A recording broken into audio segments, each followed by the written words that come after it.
Hello students, मैं आपकी हिंदी की टीचर आदर्श शिक्षा निकेतन हाई स्कूल से। बच्चों, आज हम आपकी हिंदी में ग्रामर का रिवीजन करेंगे। ठीक है, तो संज्ञा से स्टार्ट करते हैं बच्चों रिवीजन करना ग्रामर का। और आपको ये सभी को पता है कि आपके एग्ज़ाम सितंबर में स्टार्ट होने वाले हैं, तो उनमें आपके ग्रामर में बच्चों जितना भी मैंने अब तक आपको हिंदी में ग्रामर में कराया है वो सारा आएगा। ठीक है, तो इसलिए आपको सारा याद करना है, सारा अच्छे से लर्न करना है। और मैंने आपको सिलेबस बता दिया है। हिंदी में आपका बाल राम कथा में चैप्टर 1 to 6 आएंगे और वसंत में चैप्टर 1 to 9 आएंगे। ठीक है, और मैंने आपको SST और हिंदी का सिलेबस सेंड भी कर दिया योलो ऐप पर आपके घर। ठीक है, और मैंने आपकी रिवीजन भी सब कंप्लीट करा दी है। अब आज हम ग्रामर की रिवीजन शुरू करते हैं। तो ग्रामर में सबसे पहले हम रिवीजन करते हैं बच्चों संज्ञा। तो बच्चों, आपको संज्ञा पता है, संज्ञा किसे कहते हैं? सबसे पहले आता है संज्ञा किसे कहते हैं। किसी व्यक्ति, वस्तु, स्थान, जीव आदि के नाम को संज्ञा कहते हैं। किसी व्यक्ति, वस्तु, स्थान, जीव, किसी व्यक्ति, वस्तु, जीव, स्थान आदि के नाम को संज्ञा कहते हैं। ठीक है, अब आता है जैसे राम। राम क्या है? व्यक्ति का नाम। पुस्तक क्या है? वस्तु है। घोड़ा क्या है? जीव है। दिल्ली क्या है? स्थान है। तो ये सभी शब्द आपके क्या हैं? संज्ञा हैं। आपको हर एक चैप्टर, हर एक टॉपिक बच्चों अच्छे से रीड करना है, क्योंकि मैंने बीच बीच में से क्वेश्चंस बनाए हैं। मैं आपसे बार बार यही बात कह रही हूँ। ठीक है, इसलिए अच्छे से पढ़ना है सभी चीज़ों को। और आपके जो एग्ज़ाम में जो मार्क्स आएंगे वो आपके जो फाइनल आपका रिजल्ट तैयार होगा बच्चों उसमें ऐड होंगे, यानी कि आपके रिपोर्ट कार्ड में ऐड होंगे। ठीक है, इसलिए आपको इन एग्ज़ाम्स में अच्छे से मार्क्स लेके आने हैं। और आपके 50 मार्क्स के 50 क्वेश्चंस होंगे, यानी 50 क्वेश्चंस होंगे और 50 मार्क्स के MCQs होंगे सभी क्वेश्चंस। इस बात का ध्यान रखना। ठीक है, तो अब आते हैं बच्चों नेक्स्ट हम संज्ञा के भेद। संज्ञा के बच्चों कितने भेद होते हैं बच्चों? संज्ञा के बच्चों 3 भेद होते हैं। कौन कौन से? व्यक्तिवाचक, जातिवाचक और भाववाचक। व्यक्तिवाचक संज्ञा, जातिवाचक संज्ञा, भाववाचक संज्ञा। अब व्यक्तिवाचक संज्ञा किसे कहते हैं? जो संज्ञा शब्द किसी एक ही व्यक्ति, स्थान, एक ही पदार्थ का बोध कराए, यानी कि वो शब्द जो किसी व्यक्ति का बोध कराए, आप सीधा से ऐसे याद रखो, उसे व्यक्तिवाचक संज्ञा कहते हैं। ठीक है, एक ही व्यक्ति, एक ही स्थान, एक ही पदार्थ का बोध कराए, यानी कि एक का बोध कराए, वो क्या होगा? व्यक्तिवाचक संज्ञा। ठीक है, जातिवाचक संज्ञा जैसा बच्चों आपको नाम से ही पता चल रहा होगा, जिस शब्द से किसी जाति के सभी व्यक्तियों का बोध हो वो क्या कहलाता है? जातिवाचक। जैसे है हाथी। अब हाथी से बच्चों सब, हाथी की जो पूरी प्रजाति है उसका बोध हो रहा है आपको। आपने कहा मनुष्य। अब मनुष्य में तो आपको पूरे मनुष्य जितने भी हैं सबके बारे में बात हो रही है, यानी मनुष्य जाति की बात हो रही है।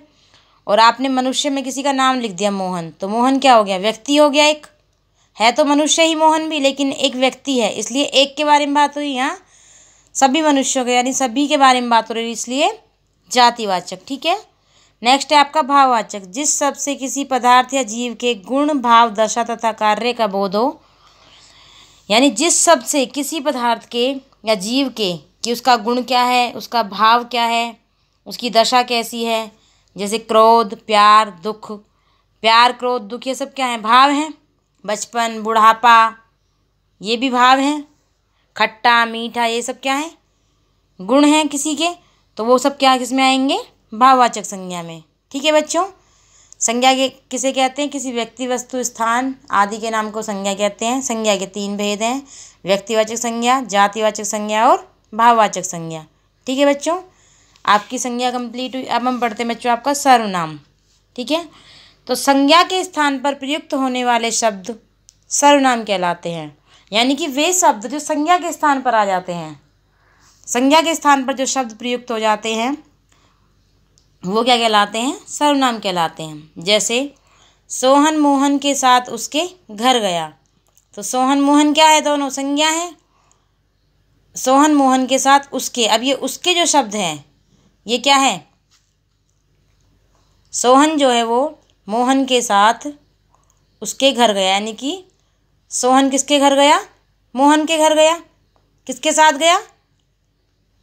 मोहन के साथ ही जाएगा जब मोहन के घर जा रहा है। सोहन मोहन के साथ, यानी कि सोहन मोहन के साथ उसके घर गया। तो मोहन के साथ जो है सोहन उसके घर गया, तो उसके का यहाँ पे क्या, ये भी आ सकता था, सोहन मोहन के साथ मोहन के घर गया, आ सकता था। लेकिन मोहन की जगह यहाँ पे इन्होंने उसके शब्द जो लगा दिए, यही शब्द क्या है? आपका सर्वनाम है। ठीक है, आया समझ में? यह पेन मेरा है, तो यहाँ पे क्या होगा? यह शब्द क्या होगा? सर्वनाम होगा। ठीक है।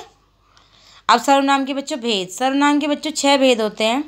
पुरुषवाचक सर्वनाम, निश्चयवाचक, अनिश्चयवाचक, संबंधवाचक, प्रश्नवाचक और निजवाचक। ठीक है। कौन कौन से? पुरुषवाचक, निश्चयवाचक, अनिश्चयवाचक, संबंधवाचक, प्रश्नवाचक और निजवाचक। ठीक है बच्चों। अब आपका आता है पुरुषवाचक सर्वनाम। पुरुषवाचक सर्वनाम वो होता है जिसमें वक्ता और श्रोता दोनों हों, बोलने वाला और सुनने वाला। ठीक है। जिसमें बोलने वाला यानी वक्ता हो और सुनने वाला श्रोता हो। तो पुरुषवाचक सर्वनाम के बच्चों 3 भेद होते हैं। कितने भेद होते हैं? 3। कौन कौन से? उत्तम पुरुष, मध्यम पुरुष और अन्य पुरुष। उत्तम पुरुष में कौन सा होगा? मैं, हम, मुझको, हमें। ये क्या है? सब वक्ता हैं यानी बोलने वाले हैं। मध्यम पुरुष में क्या होगा? तुम, तू, तेरा, तुम्हारा। ये सब क्या है? श्रोता हैं यानी सुनने वाले हैं। और अन्य पुरुष में क्या होगा? ना तो वक्ता हो और ना ही श्रोता हो। जिसमें वक्ता हो यानी बोलने वाला हो वो उत्तम पुरुष, जिसमें सुनने वाला हो श्रोता हो यानी मध्यम पुरुष, और जिसमें ना तो वक्ता हो और ना ही श्रोता हो, किसी तीसरे की ही बात हो रही है, वो क्या होगा? अन्य पुरुष सर्वनाम। ठीक है बच्चों। इसके बाद नेक्स्ट आपका आता है बच्चों निश्चयवाचक सर्वनाम। निश्चयवाचक सर्वनाम में बच्चों होता है यह, वह, वे आदि। निश्चयवाचक यानी कि जो निश्चित हो जाता है, जैसे कि नाम से ही पता चल रहा होगा निश्चयवाचक सर्वनाम यानी कि निश्चित हो गया है। यह घर राम का है या वह घर गया है, तो यहाँ निश्चित हो गया कि यह जो है यह राम का घर है या यह घर राम का है, तो ये निश्चित है कि ये घर राम का ही है, किसी और का नहीं हो सकता। वह घर गया है तो यानी कि वह घर जा चुका है, कोई और घर नहीं गया है। ठीक है। तो इसमें निश्चय है यानी कि किसी चीज़ के निश्चित हो जाता है कि, तो क्या कहलाता है वो? निश्चय सर्वनाम। अब नेक्स्ट है अनिश्चयवाचक सर्वनाम। तो बच्चों अनिश्चय का मतलब है जिसका निश्चित ना हो। ये तो आपको इससे ही पता चल रहा होगा पढ़ने से, शब्द से ही। अनिश्चयवाचक तो कोई, कुछ, आदि, इसके वो होते हैं कोई, कुछ, आदि। जैसे कोई तो आया था, तो ये नहीं पता कौन आया था, लेकिन कोई आया था।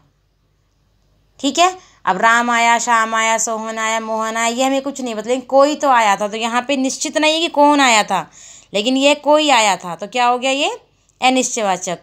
जैसे कहते हैं दाल में कुछ काला है, तो जो कुछ जो है दाल में कुछ काला है, यहाँ पे लिखा है दाल में कुछ काला, तो ये कुछ जो है वो अनिश्चयवाचक। ये नहीं पता कि दाल में क्या है, लेकिन कुछ काला है। ठीक है। तो अनिश्चित है ये। इसके बाद नेक्स्ट आपका आता है संबंधवाचक सर्वनाम। जो करेगा सो भरेगा, यानी कि इनका आपस में संबंध होता है। जो करेगा वही भरेगा। जिसकी लाठी उसकी भैंस, यानी जिसकी लाठी होती है उसी की भैंस होती है। आपस में संबंध है, जिसकी उसकी जो सो, जो करेगा सो ही भरेगा। ठीक है। नेक्स्ट है प्रश्नवाचक सर्वनाम। इससे नाम से पता चल रहा है कौन, क्या, कब, कैसे, कहाँ। आप कौन हैं? आप कहाँ रहते हैं? आप क्या करते हैं? आप कब आएंगे? आप कैसे हैं? ये सब क्या है? जो क्वेश्चन पूछते हैं वो सब क्या है? प्रश्नवाचक सर्वनाम। ठीक है। नेक्स्ट है आपका निजवाचक सर्वनाम। मैं स्वयं कर लूँगा, यानी कि यहाँ पे स्वयं की बात होती है, खुद की बात होती है। निज का मतलब होता है खुद। ठीक है। नौकर खुद चला जाएगा, तो ये क्या है? निजवाचक के एग्जाम्पल हैं आपके। ठीक है। सर्वनाम के कितने भेद होते हैं? 6 भेद। पुरुषवाचक, निश्चयवाचक, अनिश्चयवाचक, संबंधवाचक, प्रश्नवाचक और निजवाचक। ठीक है। संज्ञा के स्थान पर प्रयोग होने वाले शब्द सर्वनाम कहलाते हैं। ठीक है बच्चों, आपका सर्वनाम कंप्लीट हो गया। अब हम आपका नेक्स्ट क्या देखेंगे? नेक्स्ट बच्चों आपका विशेषण देखते हैं। संज्ञा और सर्वनाम का हमने रिवीजन किया। आज अब हम विशेषण का रिवीजन करेंगे। विशेषण संज्ञा व सर्वनाम की विशेषता बताने वाले शब्द विशेषण कहलाते हैं। क्या क्या कौन से कहलाते हैं विशेषण? जो शब्द संज्ञा व सर्वनाम शब्दों की विशेषता बताते हैं। ठीक है। वह अच्छा है, तो वह क्या है? सर्वनाम है। अच्छा क्या है? विशेषण, क्योंकि ये वह की विशेषता बता रहा है। वह की क्या विशेषता है कि वह कैसा है? अच्छा है। काली गाय ने दूध दिया। अब यहाँ पे काली जो है वो विशेषण होगा बच्चों। विशेषण जो है वो संज्ञा सर्वनाम शब्दों के आगे भी आ सकता है बच्चों और पीछे भी। ठीक है। गाय, गाय क्या है? संज्ञा। कौन सी संज्ञा है गाय? जातिवाचक। ठीक है। कौन सी संज्ञा है गाय? जातिवाचक। क्योंकि यहाँ पे अगर काली गाय हो गया तो ये क्या हो गया? काली इसमें विशेषण हो गया और गाय इसमें संज्ञा हो गया। ठीक है, 3 पुस्तकें। अब पुस्तकें कितनी हैं? 3। तो ये पुस्तकों की विशेषताएं कितनी है? 3। ठीक है, पुस्तकें क्या है? संज्ञा। गाय भी संज्ञा, ये गाय की विशेषता। तो संज्ञा सर्वनाम शब्दों की विशेषता बताने वाले शब्द विशेषण कहलाते हैं। विशेषण के बच्चों 4 भेद होते हैं: गुणवाचक विशेषण, परिमाणवाचक विशेषण, संख्यावाचक विशेषण और सार्वनामिक विशेषण। ठीक है, कितने भेद होते हैं विशेषण के? 4। गुणवाचक, परिमाणवाचक, संख्यावाचक और सार्वनामिक। सबसे पहले बच्चों आपका आता है गुणवाचक विशेषण। संज्ञा या सर्वनाम का गुण, दोष, आकार, अवस्था प्रकट हो। संज्ञा या सर्वनाम का गुण, दोष, आकार, अवस्था प्रकट हो तो वो क्या कहलाते हैं? गुणवाचक। गुण में क्या होगा? जैसे अच्छा, बुद्धिमान। दोष में क्या होगा? बुरा, गंदा, दुष्ट। आकार में लंबा, छोटा, गोल। अवस्था में बुढ़ापा, बीमारी, घायल। स्थान में पंजाबी, भारतीय, बंगाली। रंग में लाल, काला, पीला। तो ये सब हो जिसमें गुण, दोष, आकार, अवस्था, स्थान, रंग, ये सब जिसमें हो वो गुणवाचक विशेषण कहलाता है। ठीक है बच्चों, इसके बाद बच्चों आपका नेक्स्ट आता है परिमाणवाचक विशेषण। परिमाणवाचक विशेषण का मतलब होता है, परिमाणवाचक विशेषण का मतलब होता है बच्चों परिमाण का बोध यानी मापतोल का बोध। परिमाण का बोध यानी कि मापतोल का बोध। इसमें क्या है? इस परिमाणवाचक विशेषण बच्चों 2 प्रकार का होता है: निश्चित और अनिश्चित। निश्चित और अनिश्चित। ठीक है, नेक्स्ट है आपका संख्यावाचक विशेषण। संख्यावाचक विशेषण भी 2 प्रकार का। संख्या का पता चलता है इससे परिमाण का पता चलता है। परिमाणवाचक से, संख्यावाचक से संख्या का पता चलता है। निश्चित और अनिश्चित, इसके भी 2 प्रकार हैं। जैसे आपने कहा यहाँ पे 3 पुस्तक है तो ये संख्यावाचक विशेषण है। ठीक है, क्योंकि 3 जो है वो, और कौन सा है? निश्चित संख्यावाचक। यहाँ पे होता कुछ पुस्तकें तो अनिश्चित संख्यावाचक हो जाता। ठीक है, इसके बाद नेक्स्ट आपका है सार्वनामिक विशेषण। सार्वनामिक विशेषण क्या होता है बच्चों? जिसमें सर्वनाम के बाद संज्ञा या सर्वनाम हो। सार्वनामिक विशेषण में क्या होता है? सर्वनाम के बाद संज्ञा या सर्वनाम हो। यानी जैसे कि एग्जाम्पल से देखते हैं, वह लड़का गरीब है। तो यहाँ पे वह लड़का, वह क्या है? सर्वनाम, और लड़का क्या है? संज्ञा। तो सर्वनाम के बाद क्या आ गया? संज्ञा। तो ये कौन सा होगा? सार्वनामिक विशेषण। ठीक है, यानी सर्वनाम के बाद या तो संज्ञा हो या फिर सर्वनाम के बाद सर्वनाम हो तो वो क्या होगा? सार्वनामिक। वह आपका शत्रु है, यहाँ पे सर्वनाम के बाद क्या है? सर्वनाम। ठीक है, यदि सर्वनाम के बाद सर्वनाम है तो भी सार्वनामिक विशेषण, और यदि सर्वनाम के बाद संज्ञा है तो भी सार्वनामिक विशेषण। ठीक है बच्चों, अब यहाँ पे कुछ एग्जाम्पल्स दिए हैं। जैसे बेटा 2 टोकरी सेब ले आओ। तो यहाँ पे 2 टोकरी की बात की गई है। कौन सा है ये बच्चों? यहाँ पे निश्चित संख्यावाचक है। कौन सा है? निश्चित संख्या। 2 टोकरी, तो निश्चित संख्या हो गई कि 2 टोकरी की बात की है यहाँ पे। मुझे थोड़ा घी दो, ये है आपका अनिश्चित परिमाणवाचक, क्योंकि यहाँ पे थोड़ा घी, पहली बात तो थोड़ा सा समझ में आ रहा हो, अनिश्चित है, और फिर घी को हम मापतोल में रखते हैं तो इसलिए परिमाणवाचक। ठीक है, 2 मीटर को भी हम मापतोल में रखते हैं इसलिए निश्चित परिमाणवाचक। ठीक है, ये अनिश्चित परिमाणवाचक, ये निश्चित। 10 छात्र, निश्चित संख्यावाचक। वह मेरा, सार्वनामिक। मैं अपने, ये भी सार्वनामिक। कक्षा में कुछ छात्र, तो ये कौन सा होगा? अनिश्चित संख्यावाचक, क्योंकि छात्र संख्या में होते हैं तो क्या होगा? अनिश्चित संख्यावाचक। कक्षा में कुछ छात्र, तो क्या होगा? अनिश्चित संख्यावाचक। ठीक है बच्चों, आया समझ में? विशेषण के 4 भेद पढ़े हमने: गुणवाचक, परिमाणवाचक, संख्यावाचक और सार्वनामिक। ठीक है बच्चों, इसके बाद बच्चों आपका नेक्स्ट टॉपिक देखते हैं, पर्यायवाची शब्द। तो बच्चों पर्यायवाची शब्द यानी कि समानार्थी शब्द भी कह सकते हो आप इन्हें। ठीक है, मतलब कि एक शब्द जैसे यहाँ पे दिया है, मान लीजिए कमल। अब कमल के बहुत सारे शब्द हैं, यानी कि ये सब समानार्थी हैं कमल के। इसका मतलब भी कमल होता है, इसका भी कमल, पंकज का मतलब भी कमल, जलज का मतलब भी कमल, अरविंद का मतलब भी कमल। यानी ये सब एक दूसरे का मतलब, अगर पंकज का मतलब पूछा जाए तो कमल हो सकता है, जलज हो सकता है, सरोज हो सकता है, राजीव हो सकता है। राजीव का पूछा जाए तो इसका भी सरोज हो सकता है, पंकज हो सकता है। यानी इसके सब समानार्थी शब्द, यानी कि हम इन्हें और क्या क्या लिख सकते हैं। ठीक है, वो सब क्या होते हैं, पर्यायवाची शब्द होते हैं। तो बच्चों कुछ मैं आपको बता देती हूँ। देखिए जैसे यहाँ पे अग्नि का अनल, पावक, आग, ज्वाला, दहन। आकाश का पढ़ते हैं हम व्योम, गगन, अंबर, नभ और आसमान, यानी ये सब इसके क्या हैं, पर्यायवाची शब्द हैं। यानी कि जैसे कि यहाँ पे लहर का दिया है, तरंग का दिया है, लहर, उर्मी, विची, हिलोर। तो अगर उर्मी का आपको पूछा जाए कि उर्मी का समानार्थी शब्द बताइए, तो आप इनमें से कोई भी लिख सकते हो। लहर भी लिख सकते हो, विची भी लिख सकते हो, हिलोर भी लिख सकते हो। समानार्थी शब्द या पर्यायवाची शब्द का मतलब होता है कि सबका मीनिंग एक ही निकलना चाहिए, सबका अर्थ एक ही होना चाहिए। ठीक है बच्चों। जैसे यहाँ पे कुछ और दिए हुए हैं, जैसे पुत्री। अब पुत्री का मतलब बेटी भी होता है, लड़की भी होता है, नंदिनी भी होता है, तनिया भी होता है और सुता भी होता है। यानी कि जिन शब्दों का मीनिंग एक निकले वही पर्यायवाची शब्द वही क्या कहलाते हैं, पर्यायवाची शब्द कहलाते हैं। ठीक है।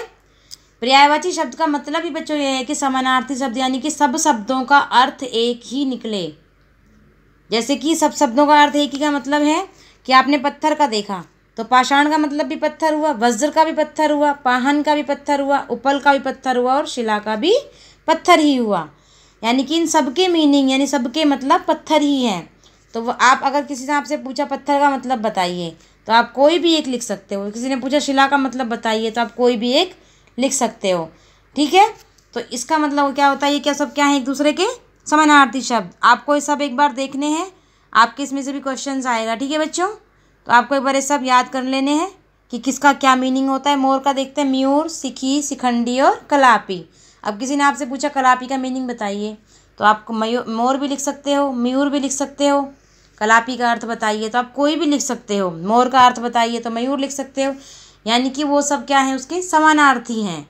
वही सब क्या कहलाते हैं, पर्यायवाची शब्द कहलाते हैं। ठीक है बच्चों। आपको पर्यायवाची शब्द समझ में आए होंगे क्या होता है उसका मीनिंग। ठीक है। अब आज हमने आपका संज्ञा, सर्वनाम, विशेषण और पर्यायवाची शब्द इन 4 टॉपिक को ग्रामर को कवर किया, इन 4 टॉपिक्स की रिवीजन की। ठीक है बच्चों। आज के लिए इतना ही और हम नेक्स्ट क्लास में देखेंगे। ठीक है बच्चों। ओके बच्चों, थैंक यू बच्चों।